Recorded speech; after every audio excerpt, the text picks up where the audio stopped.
Vous avez fait connaissance avec Marlène, la personne humaine, gentille. Bah maintenant, cette personne, vous l'avez... Bah maintenant, vous allez faire connaissance avec Chiappa, et ça va chier. Salut YouTube, c'est les perles. Ça fait une semaine qu'on n'en a pas fait, il s'est forcément passé des dingueries, alors quelles sont les folies que nous réserve cette récolte de perles? On va découvrir ça tout de suite. Première perle, c'est lui.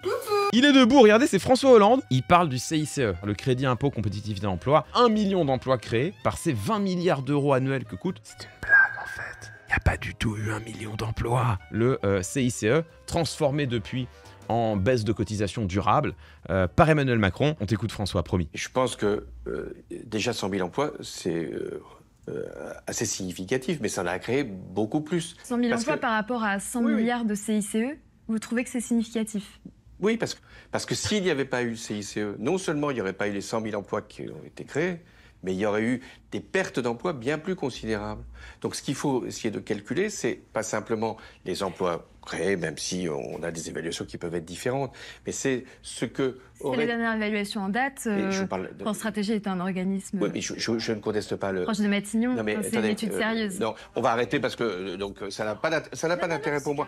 Très franchement... Mais, Monsieur Hollande... Non, mais ça n'a aucun intérêt. Je ne suis pas là pour répondre à une interrogatoire. What? Le rage quit de François Hollande. Je me tire. On s'attendrait à ce qu'il conteste le chiffre. D'une manière générale, il accepte le chiffre. Déjà 100 000 emplois, c'est assez significatif, mais ça en a créé beaucoup plus. Parce que s'il n'y avait pas eu le CICE, non seulement il n'y aurait pas eu les 100 000 emplois... Donc oui, il reprend le terme de 100 000. La question du CICE, comme je vous le disais, elle est controversée. Il y a plusieurs évaluations différentes, plusieurs manières de compter. Le rapport de France Stratégie lui-même, il y a beaucoup de chiffres dedans, il est assez complexe. Mais à partir du moment où, déjà, 1, viepublique.fr retient entre 100 et 160 000, et 2, le président de la République qui a mis en œuvre ce dispositif et qui le défend, reprend lui-même le chiffre. Bon bah, j'ai envie de dire fin du débat. Et alors, l'argument est quand même fou. C'est quand même pas mal. Pierre Gattaz, il disait 1 million. Pardon, je reviens. Peut-être que YouTube, tu le découvres. Le peuple de Twitch le connaît bien, mais peut-être que tu découvres en gros plan Pak-kun, n'est-ce pas, mon chien ninja. Tout doux, mais coussinet. Je vous laisse regarder le pins que porte Pak-kun. Je pense que le pins est assez clair. Hein. 1 million qui disait le pins. 1 million. On disait 400 avant, mais enfin... La différence est mince. Je me sens scamé. Donc François Hollande, premier argument claqué au sol. Écoutons son deuxième argument. Non seulement il n'y aurait pas eu les 100 000 emplois qui ont été créés, mais il y aurait eu des pertes d'emplois bien plus considérables. Alors, ça porte un nom. Exceptionnellement, on va faire de la rhétorique sur cette chaîne. C'est complètement fou. Donc ça porte un nom. Hein. On appelle ça une argumentation par l'Uchronie. Si on n'avait pas fait ça, voilà ce qui se serait passé. Ça, c'est incroyable. Parce que ce qui est bien avec cet argument, c'est qu'il n'est jamais ni vrai ni faux. Il n'a donc en cela jamais de valeur. Il est impossible de démontrer si François Hollande avait raison ou tort. Si tu es capable de produire des rapports, des études qui te démontrent que l'effet aurait été celui-là, ça reste un argument contestable parce que c'est, comme toujours en économie, de toute façon, fondé sur des prévisions et des hypothèses. Mais ça aurait plus de valeur. Mais là, ce qu'il fait, c'est purement et simplement un argument par l'Uchronie. Oui, bah si on n'avait pas fait le CICE, il y aurait eu plein de pertes d'emplois. Donc ça n'a pas d'intérêt pour moi. Très franchement... Mais, Monsieur Hollande... Non, mais... Il dit ça n'a pas d'intérêt pour moi. Ça a de l'intérêt pour nous, Monsieur le Président. Ça n'a aucun intérêt. Je ne suis pas là pour répondre à une interrogatoire. Je suis pas venu ici pour souffrir, ok? Ah là là là. Douloureux. Il est temps de la retrouver, elle. Donc Marlène Schiappa, qui n'a toujours pas été sanctionnée pour l'argent du fonds Marianne. Maintenant, elle fait des jeux télévisés. Donc elle est dans Les Traîtres, grosso modo un loup-garou à la TV. Je crois qu'il y a Fabien Olicard aussi, le compère Fabien, qu'on salue bien bas. Fabien qui a donc partagé manifestement plusieurs journées en compagnie de Marlène Schiappa. Lui souhaite bien du courage. Et donc Marlène Schiappa, elle est dans Les Traîtres et apparemment, elle pousse un coup de gueule. Maintenant qu'on est tous là, si vous le permettez, je voudrais bien prendre la parole. Je veux juste vous dire que moi, ce qui s'est passé hier, ça m'a réveillée. Vous pensez que vous m'avez affaibli, les traîtres, parce que vous avez fait éliminer Anaïs, c'est le contraire. Maintenant, je n'ai plus de faiblesse, je n'ai plus de talon d'Achille et je n'ai plus d'état d'âme. Elle aurait pu enlever état de la phrase. Elle va foncer sur tout le monde. Elle est si douce, hein. En plus, c'est une femme politique. Hein. C'est une femme politique, enfin, dose sur le présent quand même. Elle sait bien parler. Hein. Vous avez fait connaissance avec Marlène, la personne humaine, gentille. Bah maintenant, cette personne, vous l'avez... Bah maintenant, vous allez faire connaissance avec Chiappa et ça va chier. Quel dommage que la phrase se finisse pas comme ça. Quel dommage, la blague, elle était exceptionnelle. Vous verrez plus. Vous verrez la femme politique et vous ferez l'enquêtrice. C'est moi où elle vient explicitement de mettre en balance, dans une antithèse claire et explicite, personne humaine gentille et femme politique. Donc là, elle vient de te dire explicitement, si tu tires le fil de son propre raisonnement, qu'en tant que femme politique, elle a été méchante et inhumaine. J'adore. Marlène, d'un coup, elle explose ou elle implose, je ne sais pas. Non, personne ne sait, personne ne comprend ce qui se passe. Raymond, je voudrais savoir ce matin, qu'est-ce que ça fait de réaliser que t'es complètement aux fraises depuis le début Mais dose! Toi, Fabien, si t'es mentaliste... Oh, Fabien Olicard mis sur le grill. Aïe, aïe, aïe, aïe, aïe, aïe, c'est terrible. Si t'es l'excellent mentaliste que tu pensais, c'est qu'on pense tous que tu es. Aide-nous, donne-nous un trait. Tu t'es trompé à 100% d'écart. Aïe, aïe, aïe, aïe, aïe, Fabien poussé sous le bus, c'est terrible, c'est terrible. Force à toi, Fabien. Maintenant, réagis, réveille-toi. Aïe, aïe, aïe, aïe, aïe. Pense par toi-même, s'il te plaît. Je sais que tu penses ne pas être manipulé, et je sais que tu as une âme pure. Alors, oh là là, elle est en train de massacrer tout le monde. Quelqu'un dans un loup-garou qui fait ça, c'est l'élimination, mais instantanée, quoi. aide-nous, donne-nous un trait.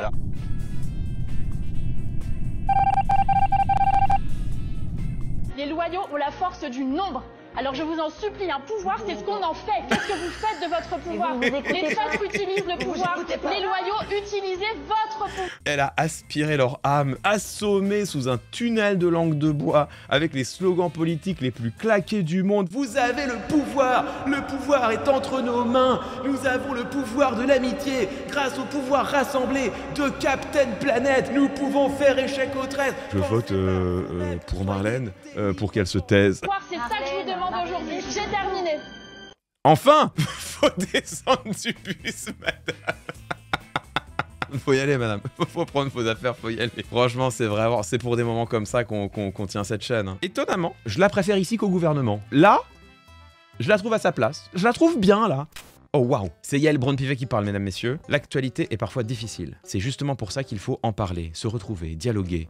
C'est le rôle de mes permanences citoyennes, chaque mois, ouvertes à tous. Inscrivez-vous et venez échanger avec moi. Ah, elle est dans sa permanence parlementaire. Elle reçoit les citoyens en disant « Permanence ouverte, venez me parler, me dire ce qui vous intéresse, on débat ensemble. » En vrai, c'est louable. Le problème, c'est pas le projet, c'est la réalisation. Ça a l'air bizarre. On voit avec le pays tout ce qu'il y a, ça se ressent sur les parents et les enfants. Ouais. Et voilà.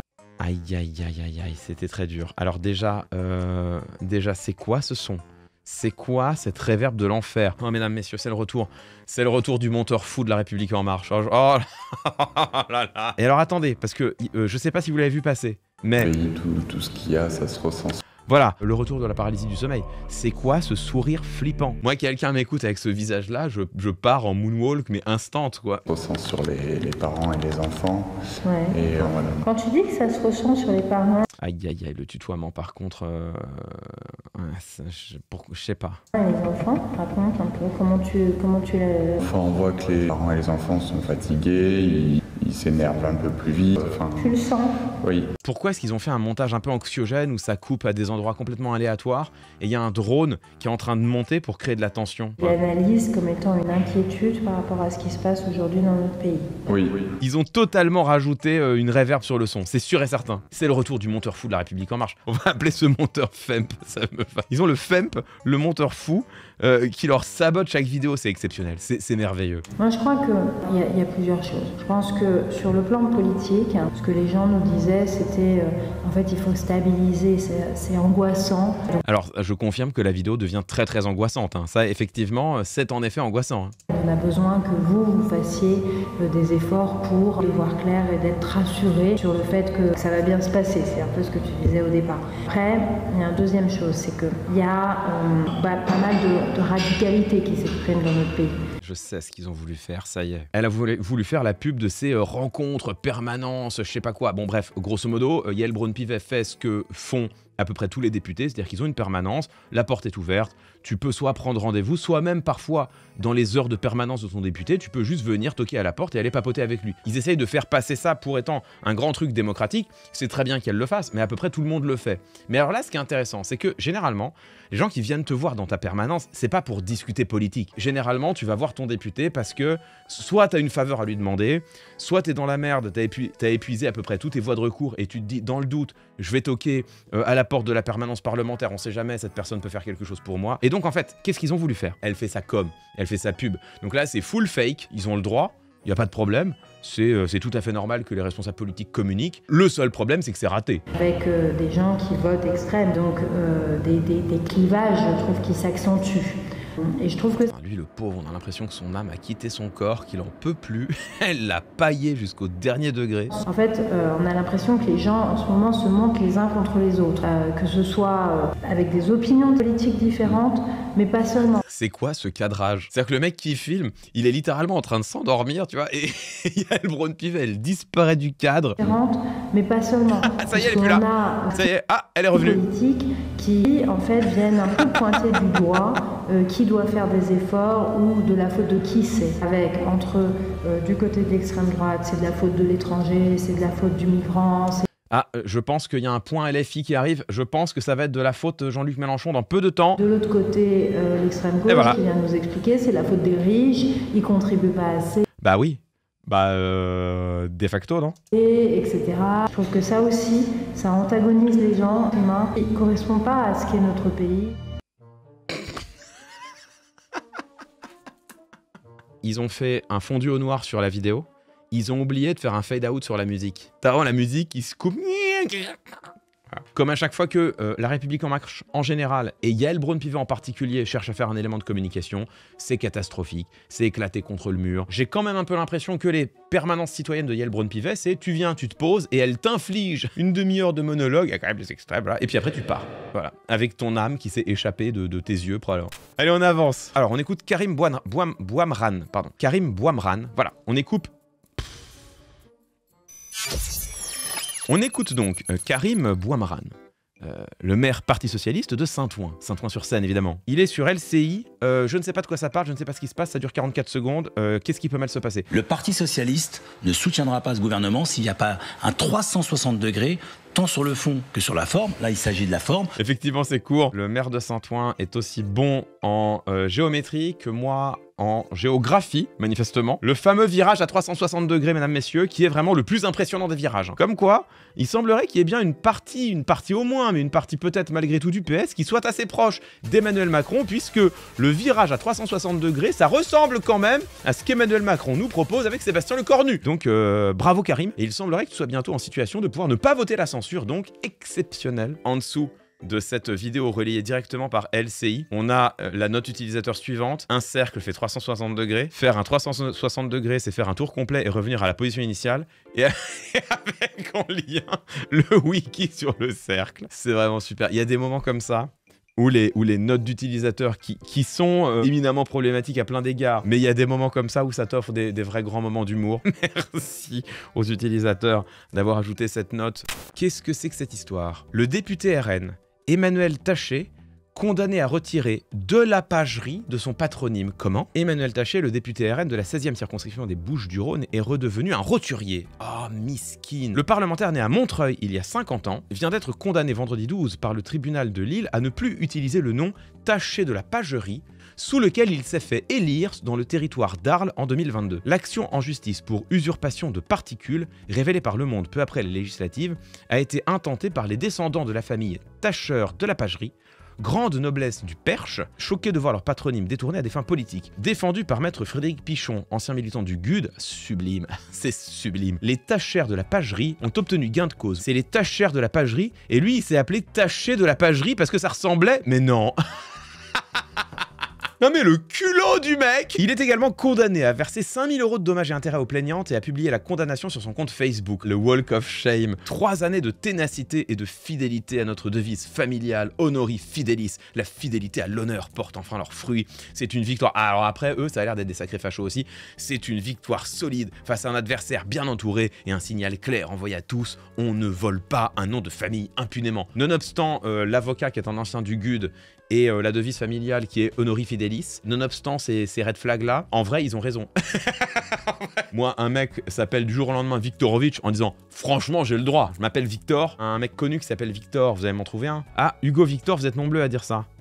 C'est qui Hugo Victor? Hugo Victor.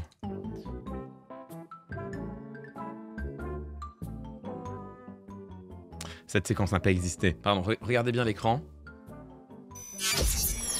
Qu'est-ce que c'est que cette histoire? La défense de l'élu des Bouches-du-Rhône a fait valoir qu'il utilisait le nom taché de la pagerie depuis 94 et avait fait dresser un acte de notoriété dès février 98 pour en faire reconnaître l'usage. Compte tenu de ses près de 30 ans de possession paisible, continue et publique de ce nom, il estime être en droit d'opposer aux requérantes la tardiveté de leur action et dès lors sa prescription. Mais je vais tellement faire ça, les gars. Dites au revoir à Clément Viktorovitch. Je serai désormais, Clément Viktorovitch, marquis de la Roublardie. Oh là là là là là là. Oh la gueule de ma carte d'identité là dans 4 ans. Qu'est-ce qui s'est passé? Oh non, c'est lui, mesdames, messieurs, le baron saucisse.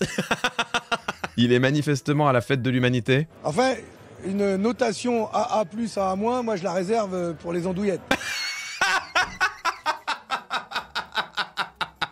Pardon, le baron saucisse, c'est validé. Il peut pas s'en empêcher. Je suis vraiment partagé. C'est-à-dire que une part de moi se dit, franchement, c'est du troll, et en vrai, c'est en train de devenir rigolo. Et une part de moi se dit, même si c'est du troll et même si c'est rigolo, cette espèce d'investissement identitaire autour de la viande a quand même été récupéré par l'extrême droite la plus infréquentable, quoi. Donc, est-ce que c'est vraiment responsable de la part d'un homme politique qui se prétend de gauche de continuer comme ça, sachant que, bon, par ailleurs, il y a toute la problématique autour de la viande, de l'impact écologique. Tu peux peut-être ne pas en faire la publicité, tu vois. Je pense que je vais continuer de faire des vannes sur Fabien Roussel et les saucisses. Déjà, il cherche. Il est pas foutu de prendre la parole sans faire une référence à la viande. À un moment donné, frère, contrôle-toi. Et puis, d'autant que c'est pas si anodin que ça. Quand t'es à gauche, continuer de mobiliser cet enjeu-là, c'est vraiment contre-productif. Tu marques vraiment des buts contre ton camp. Merci Fabien d'avoir remis une pièce dans la machine. On est parti, je vous le dis, pour 1 an de blagues sur les saucisses. Oh, il est là. Il est là à chaque fois, mais comment s'en passer? Ça parle apparemment de la pétition de Philippe de Villiers qui dépasse le 1 million, où il n'y a pas de contrôle mail, du coup tu peux la signer autant de fois que tu veux, du coup ça donne des résultats époustouflants. Écoutons Pascal, qu'est-ce qu'il dit? Je ne sais pas, 40 secondes, c'est parti. Ça rentre pas dans l'article 91 de la Constitution, le référendum sur l'immigration. Oui, 11. 11. Bah si. Bah non. Bah si. Bah non. On vous dit non, Pascal, ça ne rentre pas. Vous pouvez nous dire si, mais ça. À moins de triturer le texte, je suis désolé de vous le dire. Sur le plan économique, on pourrait dire qu'effectivement l'immigration coûte cher. C'est vraiment un sketch. Bah si. Bah non. Et les deux en même temps, c'est vraiment génial. Bah si. Bah non. Bah si. Bah non. Non, vous pouvez soumettre à l'approbation des Français un texte de loi dans lequel il y a ces sujets qui sont évoqués. Non. Vraiment pas, Pascal Pro. C'est précisément la raison pour laquelle Marine Le Pen, Bruno Retailleau et tous les autres fascistes veulent réformer la Constitution. C'est précisément pour pouvoir poser par référendum toutes les questions, y compris celles qui concernent l'immigration. C'est précisément pour cette raison, Pascal Pro, tu sais. Mais il a pas lu les fiches aussi. Ça, c'est terrible. Le Rassemblement national, ils lui ont pourtant filé les fiches en disant, attention, il faut bien dire que pour l'instant, on peut pas, et que du coup, il faut faire une réforme constitutionnelle et qu'on en profitera pour s'aborder le Conseil constitutionnel au même moment. Comme ça, on peut tranquillement amener la France vers le fascisme. Il a eu les fiches. Bon, il les a pas bien lues. Du coup, là, il marque contre son camp. Il faut dire, Pascal, que c'est pas possible et que c'est pour ça qu'il faut un référendum. C'est ça le texte. L'immigration, ça ne rentre ni dans la question économique, ni dans la question sociale, ni dans la question... Parce que l'immigration, c'est pas un sujet économique et social. Non. Un tour de l'immigration, c'est pas économique et social, peut-être. Ah non. C'est un sujet migratoire. C'est précisément la définition du sujet. Pascal Pro, CNews, l'extrême droite, le respect des normes, le respect de la Constitution. Ah, c'est sûr, c'est pas leur premier problème. Enfin, j'ai envie de te dire, c'est pas leur premier problème. Faut lire mieux les fiches du Rassemblement national. Un peu de sérieux, nom de Zeus. Enfin, je veux dire, à un moment donné, faut bosser. Merci à toi, YouTube, d'avoir suivi ces perles. J'espère que ça t'a, fait un peu sourire. C'est vrai que le contexte prête pas toujours à sourire, alors on essaye de se détendre comme on peut. Des bisous, à la semaine prochaine.